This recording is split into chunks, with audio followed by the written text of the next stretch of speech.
Hello বন্ধুরা, তোমরা সবাই কেমন আছো? আমাকে কি ভাবছো পাগল? মোটেই না। আমি কিন্তু একটু স্কিন কেয়ার করছিলাম। যেহেতু এখানে ওয়েদারটা এতটাই খারাপ, কালো হয়ে গেছিলাম, তাই ভাবলাম বাড়ি যাওয়ার দিন একটু স্কিন কেয়ার করেই নিই। এদিকে কিন্তু দিদা আর মাসি মিলে রুটি বানাচ্ছিল, যেহেতু আমাদের আজকে রাতেই ট্রেন ছিল। তাই ঝটপট করে খাওয়া দাওয়া করে দুপুরবেলা বেরিয়ে পড়েছিলাম সবাই মিলে।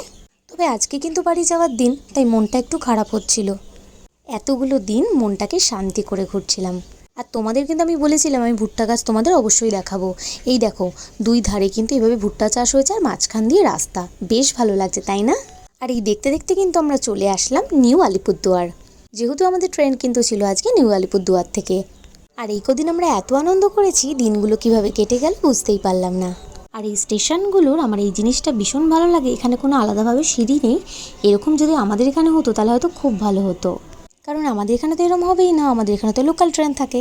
যাই হোক, আমাদের কিন্তু ট্রেন আজকে 5:20 ছাড়বে, তাই তাড়াতাড়ি করে ট্রেনে উঠে গেছিলাম। আর আমাদের ট্রেন কিন্তু ছেড়ে দিয়েছিল। আর সত্যি বলছি, বিকেলের এই সানসেটটা দেখতে অসাধারণ লাগে।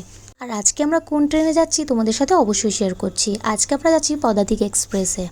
তোমরা কারা কারা পদাতিক এক্সপ্রেসে এসছো তারা কিন্তু আমি অবশ্যই জানিও। আর এই ট্রেনটা কিন্তু বড্ড ফাস্ট।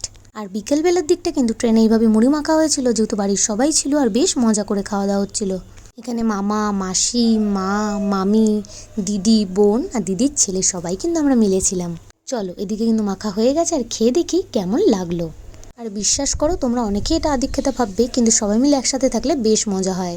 আর সারা রাত ট্রেনে কাটানোর পর সকালবেলা যখন শিয়ালদা স্টেশনে নামলাম, সত্যি বলছি নিজের জায়গায় কিন্তু আলাদাই একটা শান্তি আছে। তাই নেক্সট ভিডিও দেখার জন্য অবশ্যই অপেক্ষা করো। আর কেমন লাগলো আমি অবশ্যই কমেন্ট করো।